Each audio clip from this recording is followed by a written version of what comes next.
Bueno, de lo que vamos a hablar hoy es de un aspecto del área familiar que habitualmente en forense no consideramos, porque en general siempre se ve la evaluación del sistema familiar en aquellas causas que están relacionadas precisamente con litigios del fuero civil familia, que es una de las dos posibilidades en el fuero civil.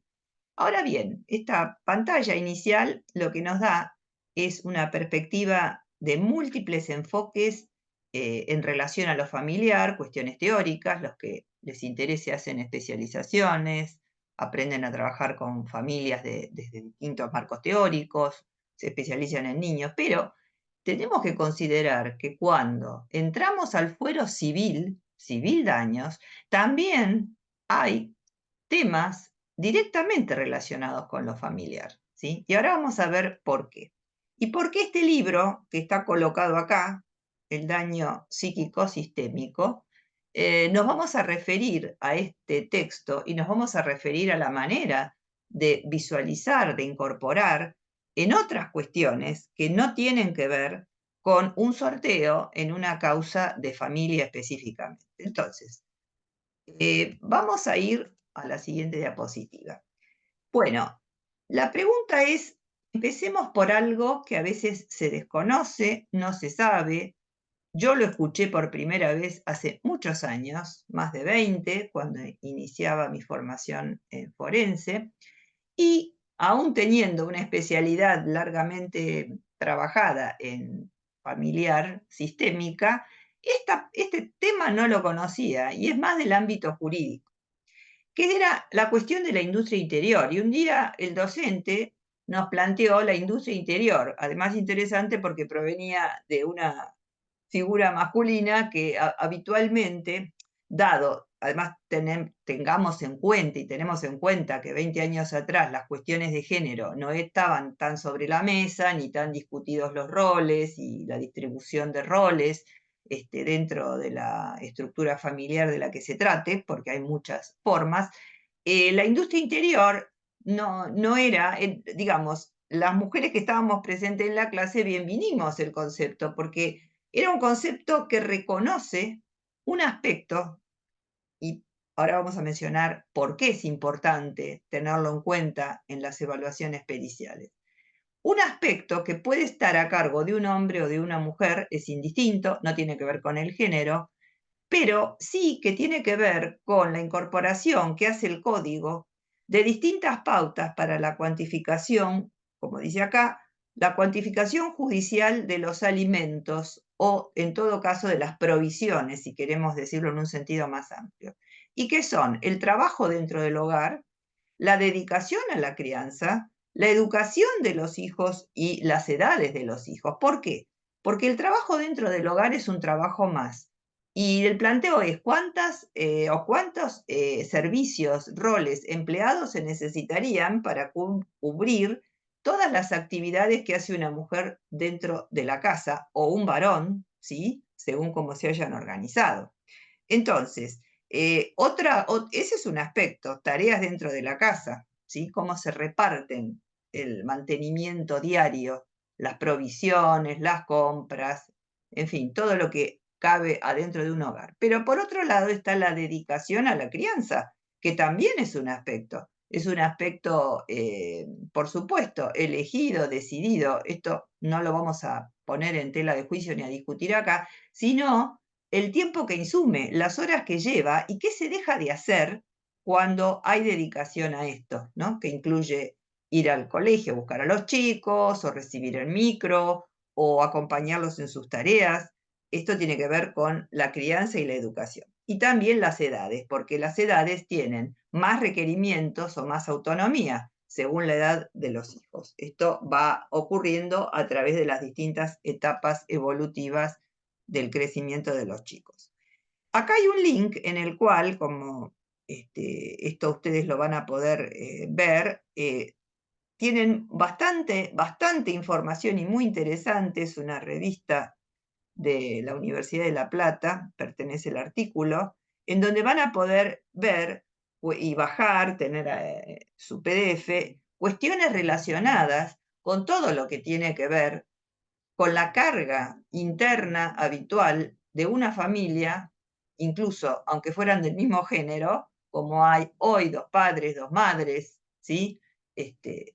Formando un núcleo familiar o monoparental, en fin, es independiente del formato que tenga la familia, pero los que sí están a cargo de todos esos roles. Entonces, ¿por qué es importante? Porque cuando nosotros tengamos una causa, ¿sí? Que tiene que ver con civil daños, nos parece que el individuo al cual evaluamos es un individuo, ¿sí? Y esto es solamente con fines de análisis y de, en todo caso, de comprender una subjetividad. Pero esa subjetividad trae un montón de otras cuestiones que están relacionadas. Hay roles y funciones que cuando una persona padece un daño o bien pierde la vida, hay que poder reemplazarlas, ¿sí? O cuando ambas figuras parentales quedan con algún tipo de daño, algún tipo de discapacidad transitoria o permanente, ni hablar de cuando hay una pérdida completa de los padres y tenemos que evaluar niños en el contexto de un caso civil. Entonces,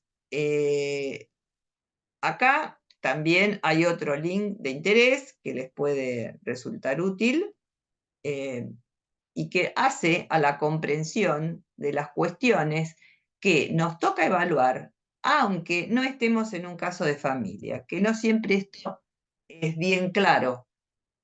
¿Por qué? Porque en la entrevista recibimos un adulto o tenemos que hacer una pericia sobre un niño que padeció un accidente, a veces con uno de los padres o no, pongamos en un microescolar o en un viaje de egresados. Bueno, la cuestión es que nosotros lo que tenemos que tener es una perspectiva familiar, ¿sí? Para evaluar las pruebas inclusive y para administrar el tipo de pruebas convenientes a la edad de la persona que estamos evaluando y al tipo de trastorno que ha padecido. ¿Por qué? Porque esa persona está en vínculos, no está aislada. Los adultos, obviamente, vienen de familias de origen, aunque sean adultos y los tengamos que evaluar individualmente, la familia de origen es un aspecto, también estas cuestiones dinámicas nos interesan. Constituyen familia o no, pueden ser que vivan solos, puede ser que sí tengan familia con hijos, con descendencia, se vinculan con parejas, se vinculan con su pareja, con los hijos, con la familia extensa. Por lo tanto, el sujeto es y está en vincularidad, o sea, su identidad tiene un aspecto definido por la vincularidad pasada, la vincularidad presente y la vincularidad futura, como podría quedar afectada. Pero además un tiempo intermedio, que es el tiempo del suceso que estamos investigando y que a nosotros nos llega mucho tiempo después. Y entonces ahí hay un tiempo que es un pasado inespecífico, que yo siempre recomiendo hacer la línea de la temporalidad con fechas de los sucesos, además al sujeto le han pasado ese evento y otras cosas en estos años. Entonces ese también es casi un cuarto tiempo, ¿no? No es solamente la triple temporalidad, sino el cuarto tiempo, ese tiempo que inclusive hoy podemos agregar un tiempo más, que fue el tiempo de pandemia, que aunque pasó, es un tiempo que marcó y dejó secuelas, saldos, a veces un tendal de problemas. Entonces, aunque la persona venga por una cuestión litigiosa de daños, hay un montón de circunstancias que nos van a dar la pauta de en qué áreas vitales esta persona acusa problemas y padecimientos. Es decir, nosotros vamos a tratar de ver una película y no una foto. Y esto lo vamos a ver desde el punto de vista psicodinámico de los grupos familiares que interesan a una persona. El elemento sustancial de evaluación del sujeto en su contexto familiar, cercano, su núcleo de pertenencia, es indubitable, ¿sí?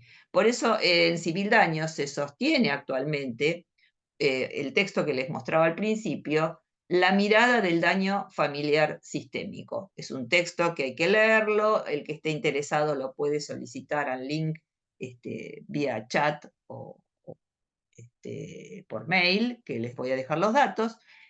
¿Por qué? Porque además en el tema familiar puede ser relacionado con el hecho y otros hechos que no tienen que ver con el asunto, pero que nos van a dar las pautas relacionadas con las incapacidades posibles o no y con el tipo de nexo. Si es causal directo o con causal indirecto. ¿Por qué? Porque nosotros lo que vamos a ver no es un sujeto aislado, es un sujeto en convivencias diferentes que pudo o padeció duelos, otros accidentes, las pérdidas de función de su propio rol, si es papá o mamá, ya sea transitoria, permanente, total o parcial. Entonces, esto es sumamente importante, es un enfoque que amplía la mirada y aunque no estemos haciendo, vuelvo a reiterar este concepto, pericias del fuero civil familia, nosotros siempre vamos a tener una mirada que no recorta al sujeto, sino que amplía y enfoca, porque esto nos va a dar sentido a que al diagnóstico, si es que hay alguno, a las patologías, si es que se presentan, o bien a su descarte, ¿sí? Entonces, este es un conjunto integrado de situaciones vitales que no podemos dejar de observar.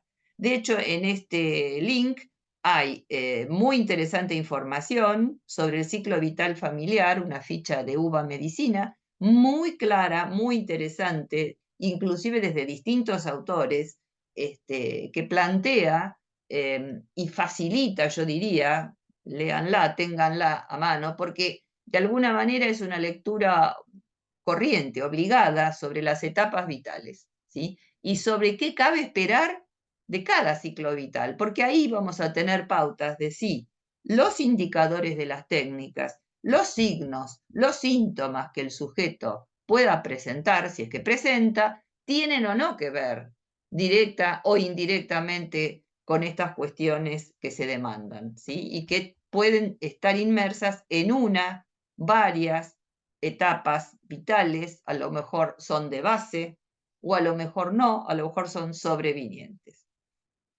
Bueno, en el fuero civil familia, bueno, repasamos rápidamente que sí, los litigios más visibles son los que quedan asociados a los conflictos postdivorcio, alimentos, tenencia, régimen de visitas, obstrucción de vínculos, violencia y abuso sexual infantil. Es decir, hay un núcleo de problemáticas que son típicas, son las habituales en familias que pueden tener, como vemos acá en el gráfico, distintas estructuras, biparentales, reconstituidas, ensambladas, extensas, adoptivas, monoparentales, familias de acogida o tránsito en vías de adopción. O sea, esto, esto es, digamos, el recorte que habitualmente tenemos para el fuero civil familia. Pero, como ustedes ven en este video, yo lo coloco en un momento posterior a lo que les vengo contando. ¿Por qué? Porque habitualmente se cree que uno se relaciona con la temática familiar solamente en estos casos, en estos que estamos viendo acá. Y de ninguna manera es así por lo que les venía relatando.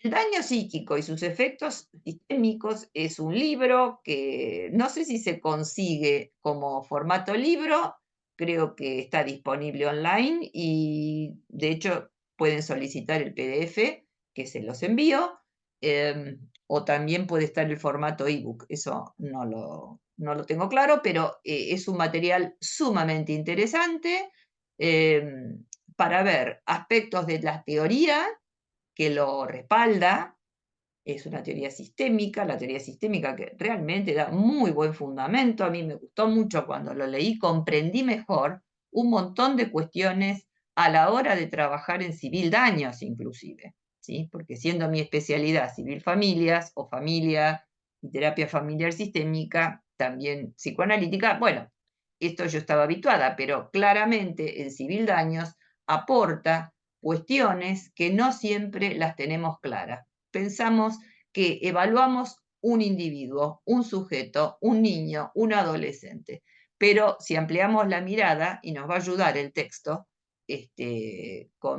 también con indicadores que vamos a ir aprendiendo a medida que incorporamos técnicas que Si están interesados, después pueden consultar qué tipo de técnicas. Hay una tríada de técnicas que se puede usar en niños y adolescentes, no siendo especialistas, porque este es el desafío precisamente. ¿Cómo evaluamos? En civil daños, cuestiones para las que no estamos especializados. Bueno, hay técnicas, hay atajos, se aprenden y dan muy buena información. ¿Con qué quiero finalizar? Esta buena información y esta buena formación en relación a indicadores, lo que nos dice claramente es que vamos a tener mejores informes, los vamos a comprender mejor, sea del fuero que sea, y vamos a tener también menor riesgo de impugnaciones con fundamento, porque si el informe está bien hecho, pueden impugnar mucho, pero siempre tendremos argumentos sólidos, ¿sí? Bueno, y como agregado les comento algo que publiqué hace unos días en Instagram y que tiene que ver con que precisamente dentro de estas evaluaciones en las cuales ampliamos la mirada, las preguntas adecuadas forman un núcleo también muy importante, aún en las pruebas psicométricas. ¿Sí? Ustedes van a decir, ¿cómo en las pruebas psicométricas? Si son enunciados, ¿sí? Ya cualquiera de las escalas, inventarios, cuestionarios tienen enunciados. No preguntamos sobre los enunciados. Sí, preguntamos, y ahora vamos a ver la propuesta, no en todas las preguntas, pero sí en aquellas que sean significativas. ¿Y qué queremos decir con esto? Queremos decir que las preguntas ampliatorias deben hacerse, aún en las psicométricas, sobre ítems aumentados en particular. Cuando tenemos un indicador que decimos, pero qué patología grosera, alto acá, ¿qué pasó? ¿Cómo contestó? ¿Cómo contestó a las preguntas que nuclean esta dimensión? Por poner en el SSL 90R, porque este es un texto, el que está entre comillas, que tomo de la cátedra de psicométricas de la UBA, que presentó en un congreso y lo publicó recientemente, y me pareció muy adecuado para entender mejor las cuestiones que son cualitativas. Y un poco el planteo original de este video tiene que ver con eso, con las cuestiones cualitativas que a veces no alcanzamos a ver y nos quedamos con pautas muy fijas. Civil daños es civil daños, ahí no se mira lo de familia. Civil familia es el conjunto de la familia y ahí no vemos otras cosas. Fíjense que los conocimientos se intersectan. Y entonces acá dice algo valioso, que es que tenemos que recordar, leer los síntomas de los ítems adicionales que ha marcado el sujeto evaluado con, como mucho, bastante grado de afectación. ¿Por qué? Porque eso nos va a dar la pauta, interrogando en profundidad, sobre la ocurrencia, frecuencia, antigüedad y persistencia en la entrevista. Es decir, lo vamos a poder relacionar. Si me dio en una variable algo alto, cualitativamente, ¿qué quiere decir? ¿A dónde me manda y qué cosas me permite confirmar de todas las pruebas que le estoy tomando? Porque no le tomo una batería al azar, tomo una batería elegida en la entrevista de acuerdo a determinadas hipótesis preliminares. Entonces, todos los ítems del instrumento que se han marcado con esas categorías se pueden rastrear, ¿sí? Para obtener una información más fina, más específica, o que me oriente, porque a veces el cuadro puede ser un tanto confuso. Entonces, nos va a orientar, como dice acá, la pesquisa de indicadores más concretos y vuelvo a la idea, para fundamentar mejor el informe y no fundamentarlo solamente con dichos clichés tomados de la definición de la variable, sino esto que aparece acá también aparece acá. Aparece en la entrevista, aparece en los gráficos, aparece en otro lado, ¿sí? ¿Por qué? Porque también nos va a hablar del pronóstico. En caso de hallarse puntajes de riesgo, hay valores muy altos que cuando no son simulación ni exageración de malestar, y aun cuando fuera exageración de malestar, también deberíamos poder entender por qué, sin que sea un simulador o una neurosis de renta, eso va a presentar un riesgo y nosotros a valor pronóstico y para recomendar un tratamiento de una vez por semana, 2 veces por semana, o un grado más alto o menos alto de incapacidad, lo tenemos que considerar. Así como en un Rorschach aparecen en el sistema Exner los factores de riesgo y en caso de que aparezcan, también los tenemos que informar. Bueno, espero que les haya resultado claro y si no, pueden ponerse en contacto para mayor información.